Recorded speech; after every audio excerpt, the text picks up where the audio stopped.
الحمد لله رب العالمين والصلاة والسلام على سيد المرسلين أما بعد فأعوذ بالله من الشيطان الرجيم بسم الله الرحمن الرحيم لقد جاءكم رسول من أنفسكم آمنت بالله صدق الله مولانا العظيم وبلغنا رسوله النبي الكريم إن الله وملائكته يصلون على النبي يا أيها الذين آمنوا صلوا عليه وسلموا تسليما اللهم صل على سيدنا ومولانا محمد معدن الجود والكرم وآلہ وبارک وسلم۔ سارے حضرات آواز نکال کر درود پاک پڑھیں، آواز سنائی دینی چاہیے۔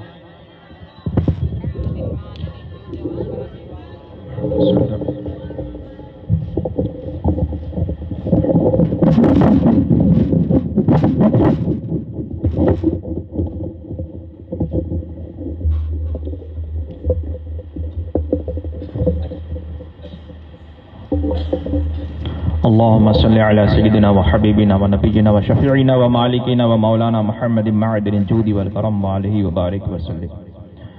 معزز سامعین کرام،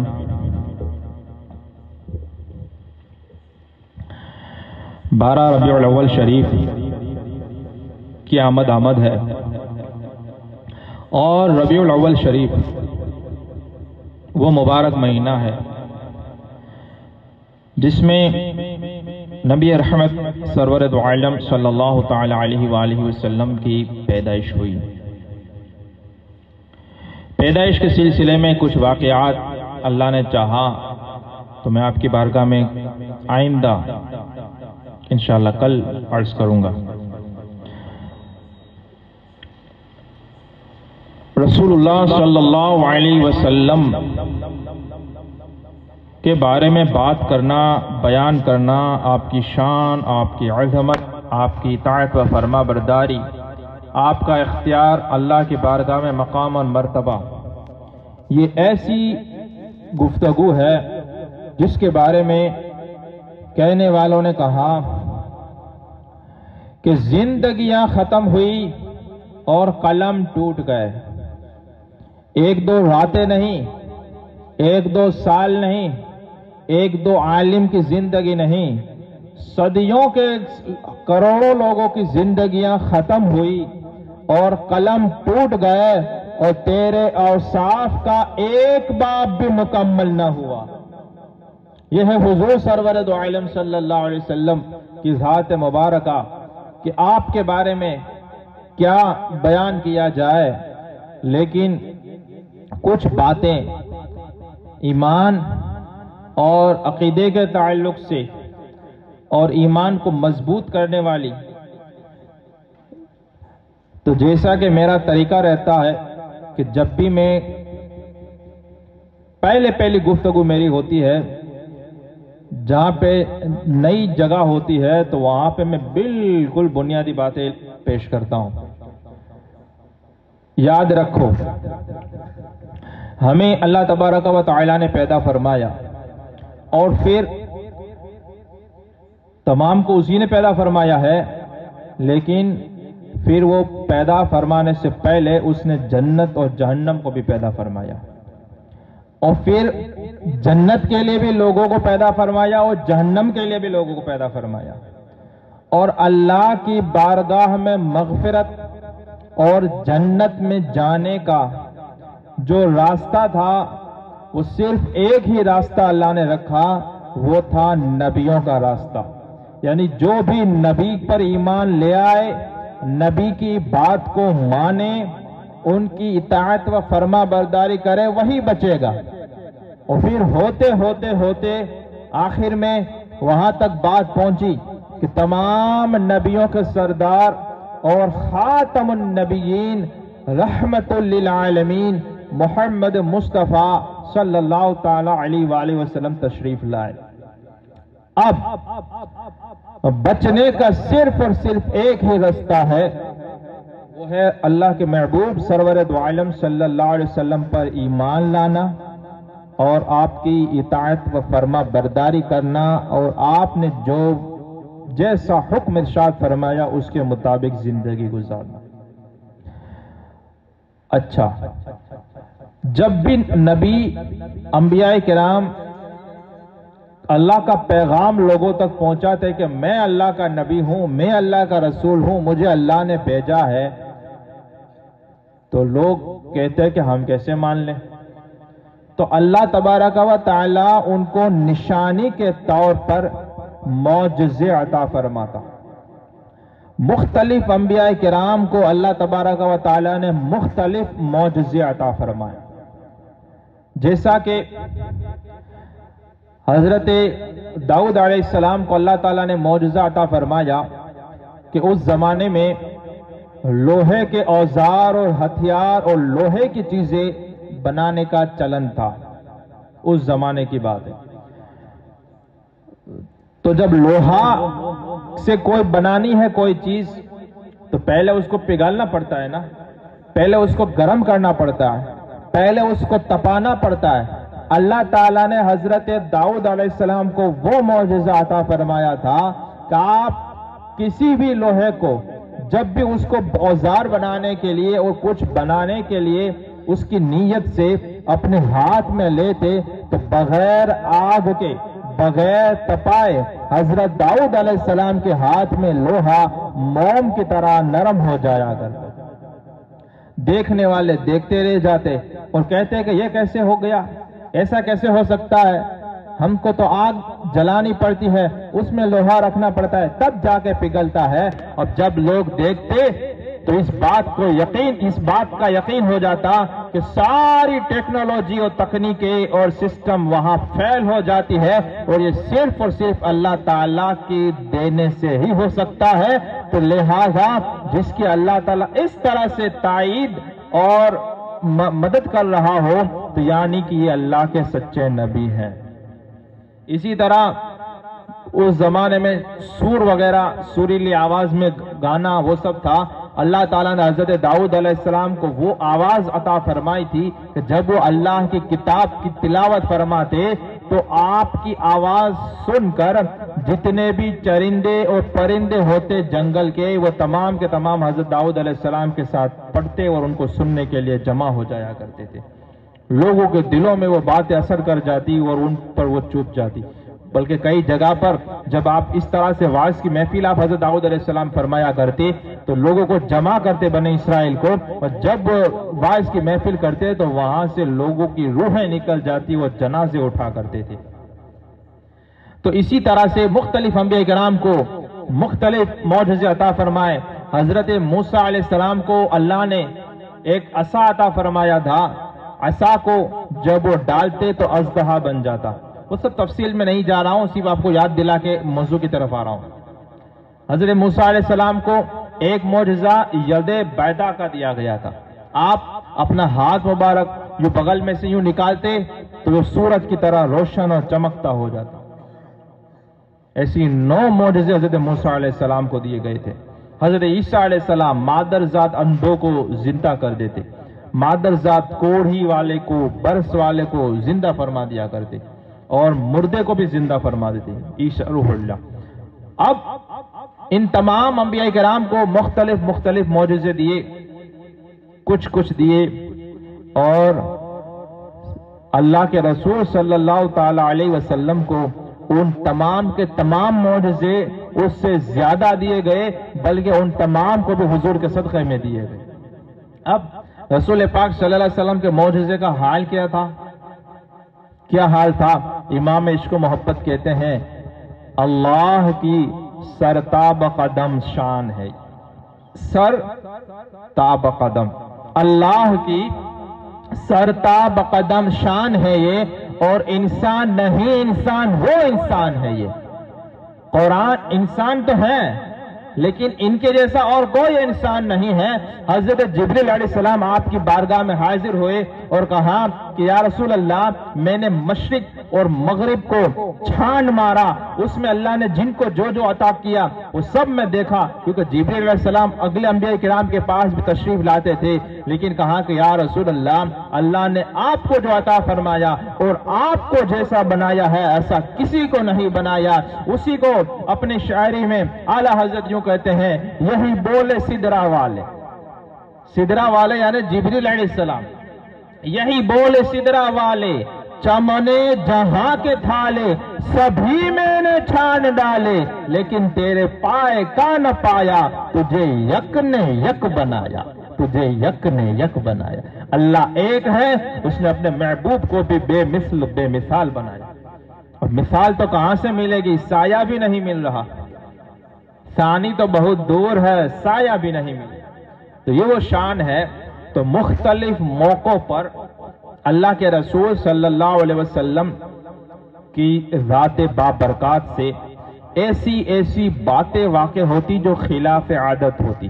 خلاف عادت کا مطلب یہ ہوتا ہے کہ عام طور پر انسان اس طرح سے کر ہی نہیں سکتا، اور کیسی ہی ٹیکنالوجی وہ کر ہی نہیں سکتا، ہو ہی نہیں سکتا۔ جیسے چاند کے 2 ٹکڑے کرنا، اب یہاں سے اشارہ کرو، اب وہ کون سی مشین ہے اور کون سا سائنس کا نیم ہے کہ جو یہ ثابت کرے کہ انگلی کے سے اشارے سے چاند ٹکڑے ہو سکتا ہے؟ نہیں ہو سکتا نا۔ لیکن دیکھنے والوں نے دیکھا، بلکہ روایت یہاں تک ملتی ہے کہ ہندوستان کے ایک راجا نے بھی دیکھا کہ چاند ٹکڑا ہوا اس کا ایک اس طرح سے۔ تو یہ سب ڈھکی چھپی بات نہیں ہے، تو یہ سب لوگ دیکھتے تھے اور پھر یہ ماننے پر مجبور ہو جاتے کہ یہ صرف اور صرف اللہ کر سکتا ہے، اور اللہ کے عطا کرنے سے، اللہ کی دی ہوئی طاقت سے یہ آدمی کر رہا ہے، اس کا مطلب کہ اللہ تعالیٰ کا یہ سچا نبی اور سچا رسول ہے، کیونکہ اللہ تعالیٰ کسی جھوٹے کی مدد نہیں کرتا۔ تو اس طرح سے تو اس سلسلے میں کچھ معجزات آپ کو میں عرض کرنا چاہتا ہوں، آپ کی بارگاہ تک پہنچانا چاہتا ہوں۔ اس کی ایک وجہ یہ ہے کہ آج میں آپ سے پوچھ رہا ہوں، اور آپ کسی کو بھی یہ پوچھ لیں کہ بولے آپ مسلمان ہو؟ بولے ہاں مسلمان ہو، کون سا مذہب اور کون سا دھرم ہے تمہارا؟ تو بولے اسلام۔ اب سوال یہ ہے، اسلام کیا ہے؟ اسلام کسے کہتے ہیں؟ اب کلین بولڈ جواب ہی نہیں ہوتا لوگوں کے پاس، کیونکہ اسلام کو پڑھا ہی نہیں۔ اسلام کیا ہے؟ اسلام سیکھا ہی نہیں، کیونکہ اسلام سیکھنے کو کہاں سے ملتا ہے؟ اسلام پڑھنا ہے آپ کو تو قرآن سے پڑھنا سیکھنا پڑے گا۔ اسلام سیکھنا ہے تو رسول اللہ صلی اللہ علیہ وسلم کی تعلیمات سے سیکھنا پڑے گا۔ اس کے لیے ڈائریکٹ قرآن کھول کر اور گوگل ٹرانسلیشن سے آپ کو کر نہیں سکتے، اس کے لیے آپ کو کوئی صحیح عقیدہ وارے کے وہاں سے سیکھنا پڑے گا۔ اب وہ آپ نے وقت دیا نہیں، تو جب آپ نے سیکھا نہیں، آپ نے پڑھا نہیں، تو کیسے پتا چلے گا کہ اسلام کیا ہے؟ اللہ کے رسول صلی اللہ علیہ وسلم، ہم کہتے ہیں یہ ہم محبت کرتے ہیں، یہ کرتے ہیں، اللہ تعالیٰ ہم کو سچی محبت عطا فرمائے، سچا عشق رسول عطا فرمائے۔ عشق رسول یہ کتنا بڑا ہوتا ہے، میں آپ کو کیا بیان کروں کہ جب صحابہ کرام رسول اللہ پر ایمان لے آتے، آپ خود حضور فرماتے ہیں لا یؤمن احدکم حتی اکون احب الیہ من والدہ وولدہ والناس اجمعین، کہ تم میں سے ہرگز کوئی سچا مسلمان مومن کامل تب تک نہیں ہو سکتا جب تک میں اس کے نزدیک اس کے ماں باپ، اس کے اولاد اور تمام لوگوں سے زیادہ پیارا نہ ہو جاؤں۔ یعنی ماں باپ سے محبت ہے، اولاد سے محبت ہے، لوگوں سے محبت ہے، بھلے محبت ہو لیکن ان تمام محبت پر رسول اللہ کی محبت غالب آ جانی چاہیے۔ جب تک یہ بات پائی نہیں جاتی آدمی مومن کامل نہیں ہو سکتا۔ اب آپ سننا چاہیں گے اس کا مطلب؟ یہ سننے میں اچھا لگتا ہے اور ہم یہی کرتے ہیں، جملے یاد کر لیتے ہیں، واقعہ یاد کر لیتے ہیں، نعت شریف اور قصیدے میں پڑھ لیتے ہیں، نعرہ لگا لیتے ہیں، لیکن وہ دل میں وہ حلاوت اور مٹھاس ہمیں نصیب نہیں ہوتی۔ کیوں؟ کہ اسلام پریکٹیکل دین ہے، اسلام پریکٹیکل دین ہے۔ آئیے وہ پریکٹیکل ریئل جو ایمان لائے، اور ایسا ایمان لائے کہ اللہ تعالیٰ نے قرآن میں ان کے بارے میں فرمایا منافقوں کو فرمایا اور جو ایمان نہیں لائے ان کو فرمایا وَإِذَا قِيلَ لَهُمْ آمِنُوا كَمَا آمَنَ النَّاسِ، ان سے کہا جائے تم ایسا ایمان لاؤ جیسے یہ صحابہ ایمان لے آئے. تو صحابہ کرام جیسے ایمان لے آئے ویسے تم ایمان لے آؤ. صحابہ کرام کیسے ایمان لے آئے؟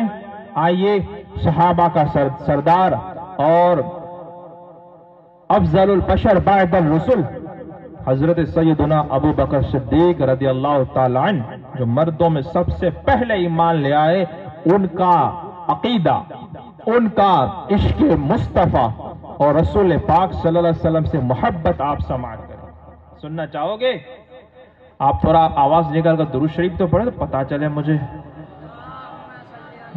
ہاں، اللہم صلی علی سیدنا و مولانا محمد معدن الجود والکرم علیہ وبارک وسلم. حضور صلی اللہ علیہ وسلم پر ایمان لانے کے بعد حضرت ابو بکر صدیق تو فوراً ایمان لے آئے. خود رسول پاک فرماتے ہیں کہ میں نے جتنوں کو دعوت دی ابو بکر کے سوا تمام نے تھوڑا سوچ وچار کیا. ابو بکر ایسے تھے کہ جب سفر کر کے واپس آئے اور جب ان کو خبر ہوئی کہ یہاں پہ حضور ارشاد فرما رہے ہیں، پہلے سے ان کی دوستی تھی. جب حضرت ابو بکر صدیق کی 18 سال کی عمر تھی اور اللہ کے رسول کی 20 سال کی عمر تھی، تبھی سے ان کے تعلقات اور دوستی تھی. یہ پہلے سے اعلان نبوت سے پہلے سے دوستی تھی ان کی، کیونکہ آدمی جیسا ہوتا ہے دوستی ویسے لوگوں کے ساتھ پہلے سے ہوتی ہے، اسی کے ساتھ اس کا میچ ہوتا ہے. یہ پکی بات ہے، کیونکہ حدیث مبارکہ میں اللہ کے رسول نے یہ بھی ارشاد فرمایا کہ روح روحوں کو پہچانتی ہے. تو جو عالم ارواح میں جس کو پہچانتا ہے دنیا میں آنے کے بعد اس کو پہچانتا ہے، اور جو وہاں پہ جس سے انجان رہا یہاں پہ بھی انجان رہتا ہے. تو یہ جو میچنگ ہوتا ہے اسی کے ساتھ ہمارا میچنگ ہوتا ہے. تو حضرت ابو بکر صدیق جب 18 سال کی عمر تھی، حضور سے 2.5 سال تقریباً چھوٹے تھے عمر میں، تو حضرت رسول پاک 20 سال کی عمر تھی، تبھی سے ان کی دوستی تھی. تو یہ جب تشریف لائے اور جب حضور نے دروازہ کھولا اور کہا کہ یا رسول اللہ، کہ آپ کس بات کی، یا رسول اللہ تو نہیں کہا لیکن کہا کہ آپ کے بارے میں کچھ سنا، آپ کیا بیان کرو؟ بولے میں اللہ کا رسول ہوں، گواہی دو کہ اللہ کے سوا کوئی عبادت کے لائق نہیں اور میں اللہ کا رسول ہوں اور اس کا بندہ ہوں. حضرت ابو بکر صدیق رسول پاک فرماتے ہیں کہ ابو بکر کو جب میں نے دعوت دی تو کچھ بھی سوچ بچار اور یہ نہیں کہا کہ میں بعد میں بتاؤں گا، گھر پہ جا کے سوچوں گا، یہ کروں گا وہ کروں گا. حضرت ابو بکر نے کہا کہ آپ نے سچ فرمایا، میں گواہی دیتا ہوں کہ اللہ کے سوا کوئی عبادت کے لائق نہیں اور آپ اللہ کے بندے اور اس کے رسول ہیں. باقی جن سے بھی بات ہوئی، جن سے بھی دعوت ہوئی، تو یہ بات ہوتے ہوتے حضرت عمر فاروق اعظم غالباً 6 سال کے بعد ایمان لائے، 40 سے مسلمان. تو اب آپ تو ایمان لے آئے حضرت ابو بکر صدیق، لیکن آپ کے والد حضرت ابو قحافہ رضی اللہ تعالیٰ یہ ایمان نہیں لائے تھے، اور آپ کے بیٹے عبد الرحمن وہ بھی ایمان نہیں لائے تھے. اب عاشق رسول کیسا ہوتا ہے وہ سنیں. ایک مرتبہ ایسا ہوا کہ یہ باپ بیٹے کون؟ حضرت ابو بکر صدیق اور ان کے والد حضرت ابو قحافہ اس وقت ایمان نہیں لائے تھے. ابو قحافہ سے کچھ ایسے جملے نکلے رسول پاک کی شان میں جو بے ادبی کے تھے، نہیں بولنے چاہیے. حضرت ابو بکر صدیق نے اپنے سگے باپ کو ایسا زور کا دھکا مارا کہ وہ دور جا کے گرے، اور پھر بارگاہ رسالت میں حاضر ہوئے. اللہ کے رسول سے کہا، اللہ کے رسول نے ارشاد فرمایا ابو بکر تم نے اپنے باپ کو دھکا مارا، اپنے باپ کو گرا دیا. کہا یا رسول اللہ پاس میں تلوار نہیں تھی، ورنہ آپ کے بارے میں اس نے بولا تو میرا باپ بعد میں ہے، پہلے آپ کا دشمن ہے، اس کی گردن نہیں اڑا دیتا. یہ ہے سگے باپ کے تعلق سے. اور جب بدر کے موقع پر جب سامنے سے کفار قریش مکہ والے جب لڑنے کے لیے آئے تو ان میں سب سے زیادہ جوان اور جو جوشیلے تھے وہ حضرت ابو بکر صدیق کے بیٹے تھے عبد الرحمن. وہ جب نکلے تو جب دیکھا کہ عبد الرحمن آ رہے ہیں، حضرت ابو بکر نے کہا یا رسول اللہ مجھے اجازت دے کہ میں یہ جو صفیں بنتی تھی تو ایک ایک آتا تھا، ایک اس طرف سے ایک اس طرف سے، پھر دونوں لڑے، پھر دونوں میں سے ایک کو مرنا ہے، پھر جس طرف جو مر گیا پھر اس کے لشکر میں سے دوسرا آتا، اور جو زندہ رہتا وہ جب تک شہید نہ ہو جائے یا تھک کے واپس چلا نہ جائے تب تک وہ رہتا. تو وہ 1 to 1 لڑائی ہوتی تھی پہلے، وہ ایک دوسرے پر حملہ پھر بعد میں ہوتا تھا، پہلے اس طرح سے ہوتا تھا. تو عبد الرحمن آئے، جب آئے ایمان نہیں لائے. اللہ کے رسول حضرت ابوبکر صدیق نے کہا یا رسول اللہ میرا بیٹا عبد الرحمن آ رہا ہے، آپ اجازت دے کہ میں جاؤں اس کی گردن اڑا کے آ جاؤں. سمجھ رہے ہو کچھ؟ آج ہمارے بیٹے کو سر درد کرے، ماں باپ کو نیند نہیں آتی، اس کو بخار ہو جائے تو باپ کا ٹیمپریچر بڑھ جاتا ہے. یہ باپ کو ہی پتا ہوتا ہے کہ اولاد کے سلسلے میں کیا فیلنگز ہوتی ہے اور یہ کیسے محبت کرنے والے ہیں رسول اللہ سے. اسی طرح سے ایمان لانے کے بعد عبد الرحمن ہی کہہ رہے ہیں اپنے والد کو، بعد میں تو دونوں مسلمان ہو گئے، ابو قحافہ بھی مسلمان ہو گئے، عبد الرحمن بھی مسلمان ہو گئے. ابو بکر کو رضی اللہ تعالیٰ کی بارگاہ میں عرض کرتے ہیں والد صاحب ایک مرتبہ ایسا ہوا کہ جنگ کے موقع پر آپ میری زد میں آ گئے. زد سمجھتے ہو؟ گا. بولے آپ میری زد میں آ گئے تھے لیکن میں نے کہا میرا باپ ہے کہاں میں ماروں، تو میں نے چھوڑ دیا. ابو بکر نے فوراً جواب دیا رضی اللہ تعالیٰ عنہ کہ بیٹا تو نے مجھے باپ بن کے سمجھ کے چھوڑ دیا، لیکن تو میرے گھر میں آتا تو یہ نہ دیکھتا کہ میرا بیٹا ہے، میں اتنا ہی دیکھتا کہ رسول اللہ کے مقابلے میں آیا ہوا ہے. یہ ہے عشق مصطفیٰ، یہ ہے ایمان. ایسوں کے بارے میں کہا گیا کہ ایمان ایسے لے آؤ. اور پھر وہ ان کی کوشش بھی یہی رہتی تھی کہ دوسرے لوگ بھی رسول پاک کے دامن سے وابستہ ہو جائے اور اپنا تن من دھن سب کچھ قربان کر دے. جیسے حضرت ابو ہریرہ رضی اللہ تعالیٰ عنہ، حضرت ابو ہریرہ رضی اللہ تعالیٰ عنہ کی ماں ایمان نہیں لائی تھی، تو آپ اپنی ماں کو سمجھاتے اسلام قبول کر لو، کلمہ شریف پڑھ لو، یہ کر لو وہ کر لو. ایک مرتبہ ایسا ہوا کہ ماں نے کچھ الٹے سلٹے جواب دیے تو بہت برے الفاظ بولے تو ان کو اچھا نہیں لگا. آپ رونے لگے اور دوڑ کر رسول پاک کی بارگاہ میں پہنچے اور کہا یا رسول اللہ میری ماں کلمہ نہیں پڑھ رہی، میری ماں ایمان نہیں لے آ رہی، اور ظاہر سی بات ہے ایمان بغیر چلی جائے گی تو وہ جہنم میں جائے گی، آپ ان کے لیے دعا فرما دیں، آپ دعا فرما دیں. کیونکہ پتا ہے اگر رسول پاک نے دعا فرما دی تو ایمان کی توفیق مل جائے گی. رسول پاک نے دعا مانگی اللہم اہدی ام ابی ہریرہ، اے اللہ ابو ہریرہ کی ماں کو ہدایت عطا فرما، ان کو ایمان کی توفیق عطا فرما.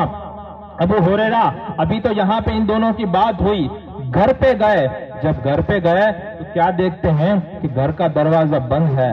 آپ وہ کھٹکھٹانا چاہے، اندر سے پانی کی آواز آ رہی تھی. حضرت ابو ہریرہ سمجھ گئے کہ یہ میری ماں غسل کر رہی ہے. اندر سے ماں نے آواز دیا ابو ہریرہ ٹھہرے رہے، وہیں پہ ٹھہرے رہے، آپ تھوڑی دیر انتظار کرتے رہے. اندر سے ماں غسل کر کے فارغ ہوئی اور باہر دروازہ کھولا اور کہا بیٹا میں گواہی دیتی ہوں کہ اللہ کے سوا کوئی عبادت کے لائق نہیں، اور میں یہ بھی گواہی دیتی ہوں کہ محمد اللہ کے سچے رسول. یہ ہوتا ہے معجزہ. ایسی دعائیں قبول ہوتی ہے کہ ابھی تو یہ دعا یہاں پہ مانگی، ابو ہریرہ گھر پہ گئے تو ماں ایمان لے آئی بات سمجھ میں. اعلیٰ حضرت اسی سلسلے میں کہتے ہیں کہ اجابت کا صحرا عنایت کا جورا، دلہن بن کے نکلی دعائے محمد. اجابت نے جھک کر گلے سے لگایا بڑی جب ناز سے دعائے محمد صلی اللہ علیہ وسلم. اور ایسا ایک مرتبہ نہیں، بار بار بار بار ایسی باتیں ہوتی تھی تو یہاں پہ لوگوں کا ایمان اور یقین مضبوط ہو جاتا. جیسا کہ حضرت عتبہ رضی اللہ تعالیٰ عنہ، ان کی بیوی حضرت ام سلیم رضی اللہ تعالیٰ عنہ بیان فرماتی ہیں کہ ہم 4 بیویاں تھیں. کتنی؟ 4. اب جب 4 بیویاں تھیں تو اپنے شوہر کو پسند آئے دوسری سے زیادہ، بولے اس کے لیے ہم بہترین خوشبو لگایا کرتی تھی کہ اپنے شوہر کو خوش کرنے کے لیے عورت خوشبو لگاتی. تو ایک دوسرے سے آگے بڑھنے کے لیے ہم الگ الگ طرح کی خوشبوئیں لگاتی اور یہ کوشش کرتی کہ یہ ہمارے شوہر کو پسند آئے. لیکن ہمارے جو شوہر تھے وہ داڑھی میں تیل تو لگاتے تھے، خوشبو کبھی نہیں لگاتے تھے، لیکن پھر بھی ان کی خوشبو ہم سب کی خوشبو سے بھاری پڑ جاتی اور ان کے جسم میں سے خوشبو آتی ہی رہتی. باہر نکلتے تو لوگ پوچھتے کہ بہت عمدہ خوشبو ہے، کون سی خوشبو ہے؟ حالانکہ آپ صحابی جو تھے وہ خوشبو لگاتے ہی نہیں تھے. اب ایک مرتبہ ان بیوی صاحبہ نے پوچھ ہی لیا کہ ہم اتنی بھاری بھاری عمدہ خوشبو لگاتے ہیں، ہمیں تو اتنی خوشبو کم پڑ جاتی ہے، تم لگاتے نہیں تو بھی تمہارے جسم سے خوشبو کہاں سے آ رہی ہے؟ انہوں نے کہا ایک مرتبہ مجھے یہ آبلے پڑ گئے، یہ پھوڑا اور یہ سب ہو گیا میرے جسم میں نے رسول پاک کی بارگاہ میں عرض کی، شکایت کی، یا رسول اللہ یہ مجھے تکلیف ہو گئی ہے. حضور نے ارشاد فرمایا کپڑا ہٹاؤ. تو میں نے اپنے سطر کو تو ڈھانپ کے رکھا لیکن اپنے جسم سے وہ کپڑا اتارا. اللہ کے رسول صلی اللہ علیہ وسلم نے کچھ پڑھ کے دم کیا اور اپنا مبارک ہاتھ میرے جسم پہ لگا لیا. بس تب سے میرا جسم اتنا خوشبو والا ہو گیا کہ دنیا کی کوئی خوشبو اس کے مقابلے میں نہیں آ سکتی. اب بتاؤ اس میں کون سی ٹیکنالوجی ہے؟ مہنگے میں مہنگا اور بھاری میں بھاری عطر بھی لگاؤ گے تو نہانے دھونے سے یا کپڑا دھونے سے وہ تو اڑ ہی جانی ہے. 2 4 دن 5 دن 10 دن 25 دن مہینہ دن 2 مہینے کے بعد تو چلی جائے گی، یہاں ہمیشہ رہی ہے. اسی طرح ایک روایت میں آتا ہے کہ ایک شخص آئے، صحابی، کہا یا رسول اللہ میری بیٹی کی شادی ہے اور دلہن کو خوشبو لگانے کے لیے کچھ بھی نہیں. رسول اللہ نے فرمایا کہ تم کل آنا، شیشی لے آنا اور شیشی کے ساتھ ایک لکڑی کا ٹکڑا لے آنا اس میں سے نکالنے کے لیے. وہ صحابی دوسرے دن حاضر ہوئے، شیشی لے کر آئے. اب رسول پاک نے خوشبو کا انتظام کیسے فرمایا؟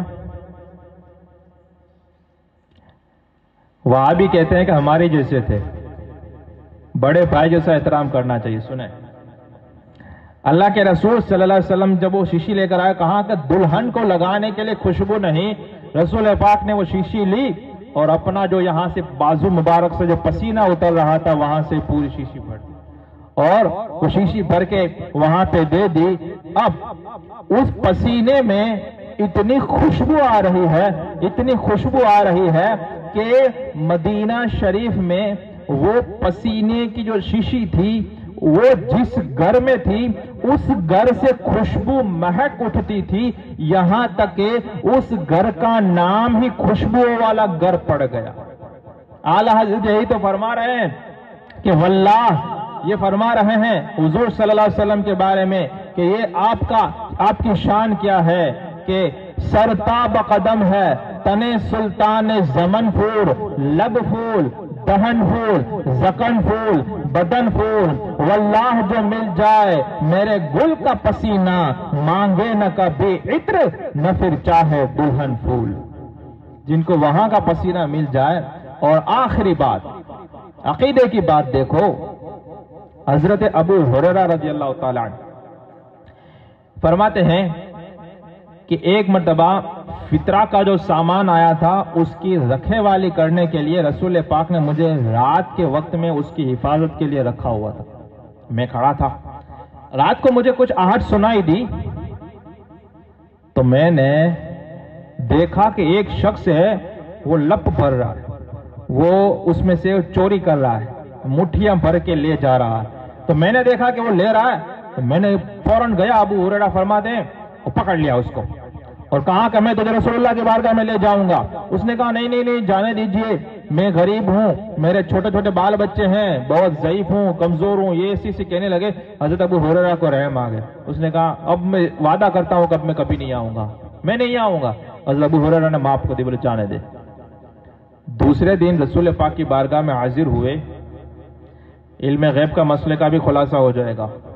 یہ لوگ بہت طرح کے لوگ مارکیٹ میں گھوم رہے ہیں، کلمہ پڑھنے کے بعد بھی ذکر روکے، فضل کاٹے، نقص کا جویا رہے، پھر کہے مردک کی ہوں امت رسول اللہ کی. اب وہ بارگاہ رسالت میں حاضر ہوئے تو اللہ کے رسول صلی اللہ علیہ وسلم نے خود فرمایا، اے ابو ہریرہ تیرے رات والے قیدی کا کیا ہوا؟ اللہ سامنے سے کہا یا رسول اللہ وہ بہت معافی مانگ رہا تھا اور کہہ رہا تھا میں غریب ہوں، چھوٹے چھوٹے بال بچے ہیں، یہ وہ، تو مجھے رحم آیا، میں نے جانے دیا۔ وہ بولا کہ اب میں کبھی نہیں آؤں گا۔ رسول اللہ نے فرمایا وہ جھوٹا ہے، وہ آج ضرور آئے گا، پھر سے ضرور آئے گا۔ غیب کی بات ہے نا، ایک تو جو ہو گیا، جو ہو گیا، جو ہوگا حضور جانتے ہیں، یہی تو ہے عالم ما کان و ما یکون۔ اب یہ بات ہو گئی۔ اب حضرت ابو ہریرہ صحابی کا عقیدہ دیکھیں، وہابی کا بھی دیکھیں، یہ لال رومال والے حرام خور سعودیہ والے جو ایسی ایسی گندی گندی باتیں پھیلاتے ہیں، صحابی سے سیکھیں، عقیدہ وہابی سے نہ لے، صحابی سے لے۔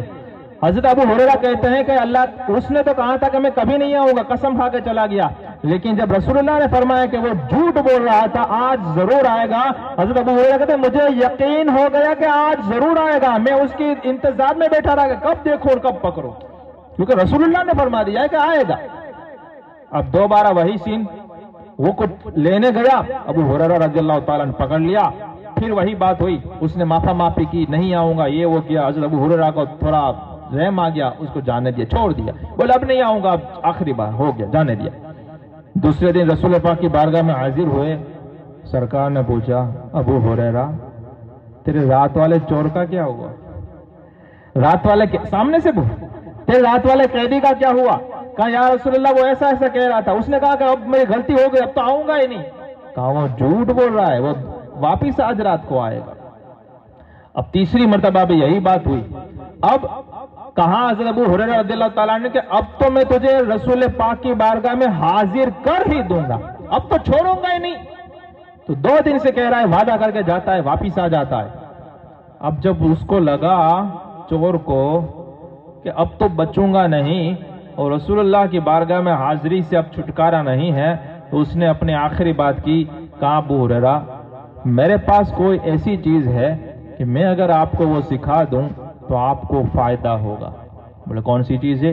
بولے اگر تم رات کو سوتے وقت، یہ بخاری شریف کی حدیث بیان کر رہا ہوں، کوئی وابڑا یہ نہ کہے کہ یہ اعلیٰ حضرت کی کتابوں سے بیان ہو رہا ہے، بخاری شریف کی حدیث بیان کر رہا ہوں، جو بعد میں بخاری صحیح حدیث کہہ رہے ہیں، انہی سے بات یہ روایت ہے۔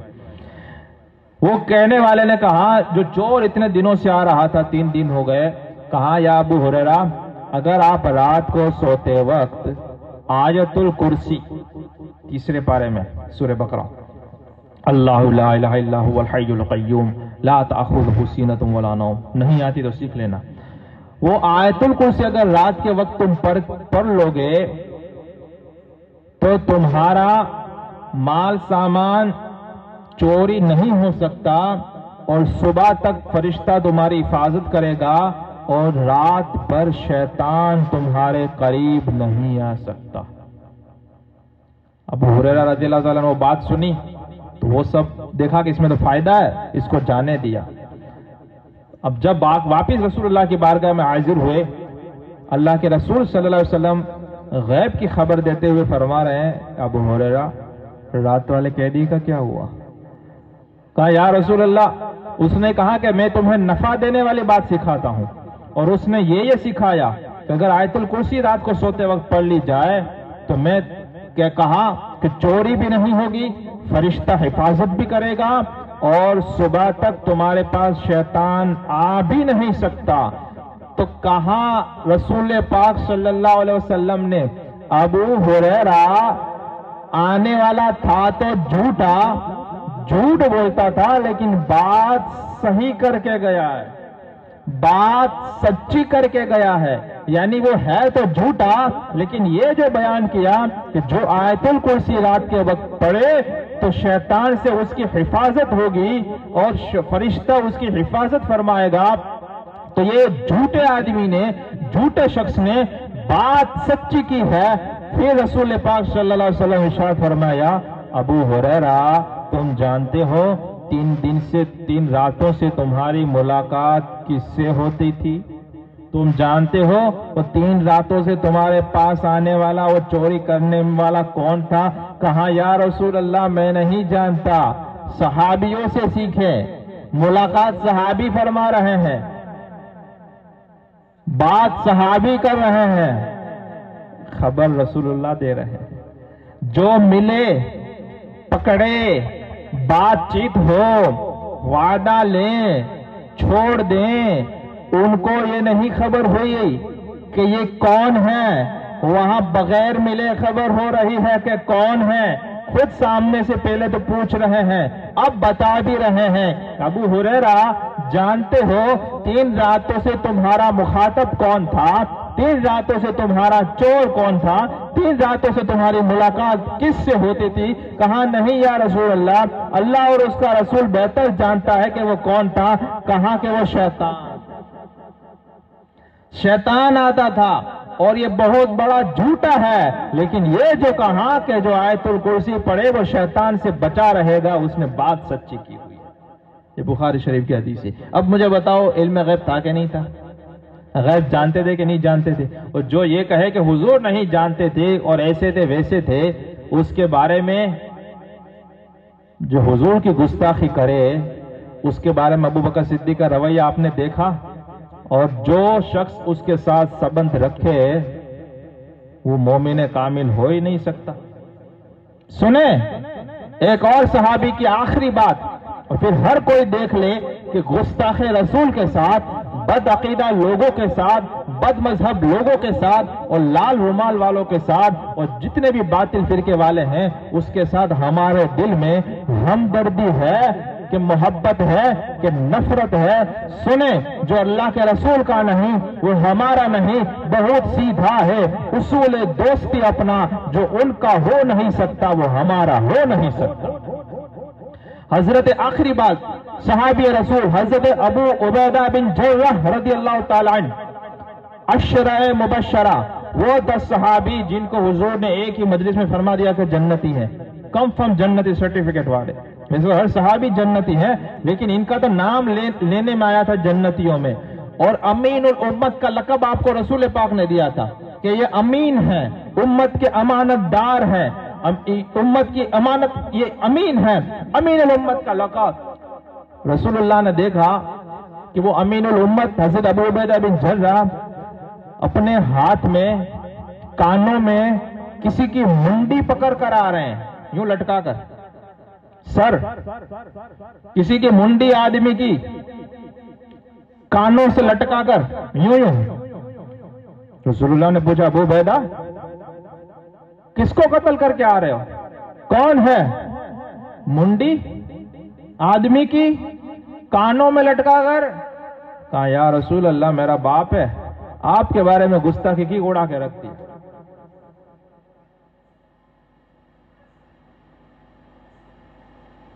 تب ہوتا ہے کنفرم جنتی۔ تم کیا سمجھتے ہو؟ دن میں 100 مرتبہ 500 مرتبہ درود شریف بھی پڑھ لیں اور بد مذہبوں سے سبند بھی رکھیں، اللہ بھی رسول بھی راضی ہو جائیں، بد مذہب بھی راضی ہو جائیں۔ سنیں یہی رسول اللہ نے مختلف احادیث میں جو بیان فرمایا ہے، مختلف حدیثوں کا جو نچوڑ اور خلاصہ ہے، ان سب کو جمع کر کے میں آپ کی بارگاہ میں پوری وہ بیان کر رہا ہوں کہ ایک جگہ پہ فرماتا ہے جس نے بد مذہب کی تعظیم کی اس نے اسلام کو ڈھانے میں، اسلام کو گرانے میں مدد کی۔ تعظیم کیا ہوتی ہے؟ اس کو سلام کیا جائے اور اس کے واہ واہ کی جائے، اس کے ساتھ ہنسی مذاق سے پیش آیا جائے، یہاں تک کہ اب دوسری حدیثیں سن لیں، حضور فرماتے ہیں جو بھی بد مذہب ہو اس کو سلام نہ کرو، سلام کرو تو جواب نہ دو، اس کے ساتھ کھانا نہ کھاؤ، اس کے ساتھ پانی نہ پیو، بیمار ہو جائے تو اس کی عیادت نہ کرو، اس کی خبر لینے مت جاؤ، مر جائے تو جنازے میں مت جاؤ، اور اس کے پیچھے اس کے اوپر نماز جنازہ نہ پڑھو، کہیں وہ تم ہے، تم اس کو اپنے آپ سے دور رکھو اور اپنے آپ کو اس سے دور رکھو، کہیں وہ تمہیں گمراہ نہ کر دے، کہیں وہ تمہیں فتنے میں نہ ڈال دے۔ اب حضور تو یہ فرما رہے ہیں اور سلح گلی فرما رہا ہے کہ بکواس کر رہا ہے، فرما کیا کہ سب مل کر رہو، سب مسلمان ہیں۔ نہیں نہیں نہیں، یہ ایمان کے لٹیرے ہیں اور سونا جنگل۔ اسی بات پہ اپنی بات کو پوری کرتا ہوں کہ آج ایمان بچانا ہے تو صلح کلیوں سے بھی دور رہو، بد مذہبوں سے بھی دور رہو، اور جو علماء اہل سنت ہیں، آپ کو شاید لگتا ہوگا کہ یہ مسجد کا امام نماز پڑھاتا ہے، یہ کرتا ہے، وہ کرتا ہے، لیکن اس کی صحبت اختیار کرو گے تو ایمان تمہارا بچا رہے گا۔ اس کی کچھ باتیں سنا کرو، صرف یہ دعوت میں آیا، فاتحہ پڑھ کے چلا گیا اور آپ کہیں کہ اس کا کام یہی ہے، نہیں، اس کو بولے کچھ اللہ رسول کی باتیں کرتے رہو، بیٹھا کریں، سنا کریں، وہی بچے گا۔ جیسے چکی ہوتی ہے، اب تو وہ چکی ہوتی ہے، دو پارٹ پہلے زمانے میں، آپ تو شاید سب کو یاد ہوگا، بڑے لوگوں کو تو دو پارٹ ہوتی ہے۔ اب اس میں جتنے بھی دانے آتے ہیں سب پیس جاتے ہیں، لیکن جو بیچ کا جو قطب ہوتا ہے اس کے سے چپک کے رہتا ہے، وہ نہیں پیستا دانا۔ یہ قطب کون سا ہے؟ یہ بیچ کا جو پارٹ میں جو ہوتا ہے، کیا بولتے ہیں اس کو؟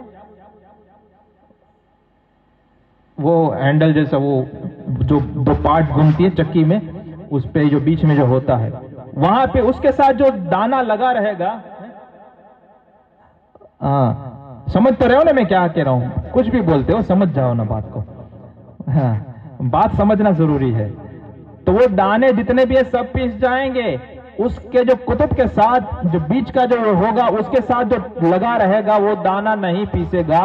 یہ بیچ والا یہ کیا ہے؟ وہی علماء کرام اور اولیاء کرام ہے۔ جو علماء کے ساتھ لگا رہا، یا اگر کسی کو کوئی ولی مل جاتا ہے، ولی ہیں، اولیاء کرام ہیں، ان کو خبر ہوتی ہے، آس پاس ہی ہوتے ہیں، ظاہر نہیں ہوتے، لیکن اور خاص لوگوں میں ایک پورا سسٹم ان کا ہوتا ہے، ولی کو پہچانتا ہے، تو اگر جو ان کے ساتھ لگا رہا وہی بچے گا، ورنہ چکی میں پیس جاؤ گے۔ تو علماء کرام کے رابطے میں رہو۔ آج لوگ کہتے ہیں کہ مولانا کے پاس نہیں بیٹھتے، یہ ہوتا ہے، وہ ہوتا ہے، اور انٹرنیٹ پہ جا کر یوٹیوب سے آڈے ہو رہے، لال رومال نے، ٹائی والے نے، بسکٹ والے نے، پیٹلون والے نے، کوٹ والے نے، اس سے دین سیکھ رہے ہیں۔ اب تو کیا کر رہے ہو؟ بہتر نہیں تھا کہ کوئی سنی صحیح العقیدہ سے سیکھ لیتا؟ بولے ٹائم کی نہ ملے تو پاکے جرا ٹائم نہیں انہوں نوکری میں، اور کانوں میں وہ ہینڈ فری لگا کر سنتا ہے تو ٹائم کا آتا کہاں سے؟ تو ایمان بچاؤ، آج بہت ضروری ہے۔ تمہیں پتا بھی نہیں کیسی کیسی سازشیں ہو رہی ہیں، کیسی کیسی واقعات ہو رہے ہیں، میں اسی لیے کہہ رہا ہوں۔ اور جب ان کی یہ شروعات ہوتی ہے تو گاؤں والوں کو بہت جلدی وہ پھنسا لیتے ہیں، کیونکہ وہ اتنا علم نہیں ہوتا ہے، لہٰذا ہمیشہ یہ سچے لوگوں کے ساتھ رہو۔ اللہ نے فرمایا یا ایھا الذین آمنوا اتقوا اللہ وکونوا مع الصادقین، اے ایمان والو اللہ سے ڈرو اور سچوں کے ساتھ ہو جاؤ۔ صرف اللہ سے ڈرو نہیں کہا، پھر کونوا مع الصادقین، سچوں کے ساتھ ہو جاؤ۔ آخر میں اپنی بات کو ان اشعار کے ساتھ میں پورا کرتا ہوں کہ اللہ تعالیٰ مجھے اور آپ کو توفیق عطا فرمائے کہ سونا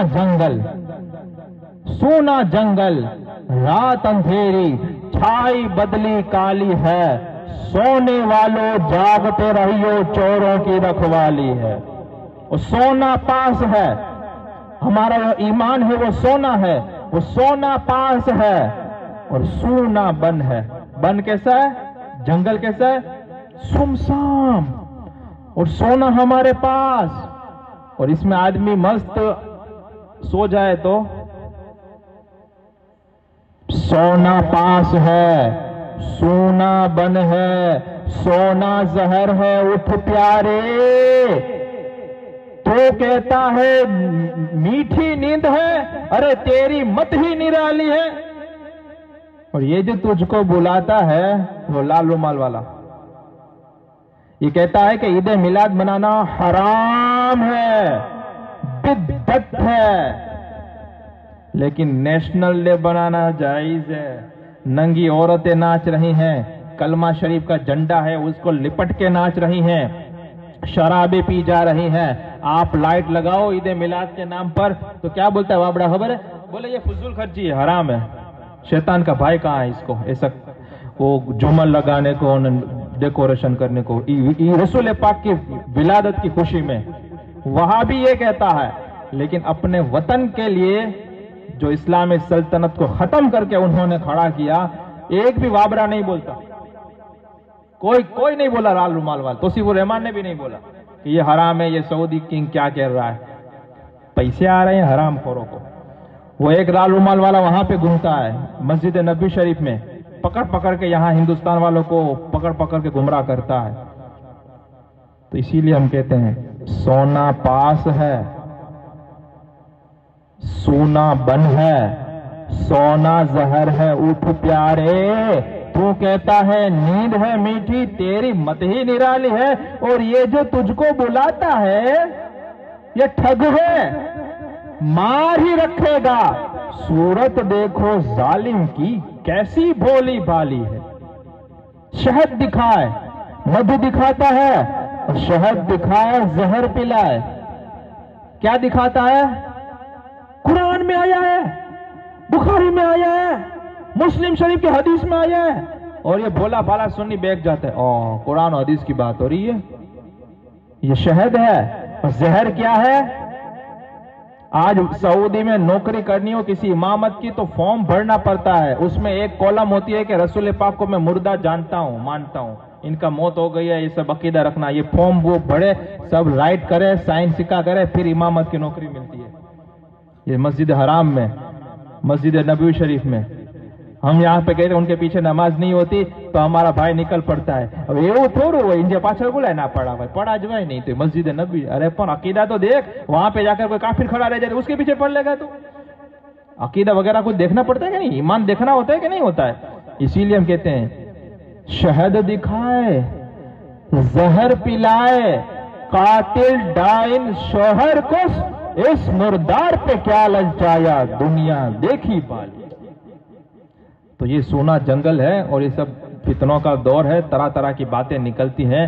آج کے دور میں بچنا ہے تو یہی ایک رستہ بچا ہے ہمارے پاس، اور ایک ہی رستہ ہے، بخدا خدا کا یہی ہے در، نہیں اور کوئی مفر مکر، جو وہاں سے ہو یہیں آ کے ہو، جو یہاں نہیں تو پھر وہاں نہیں۔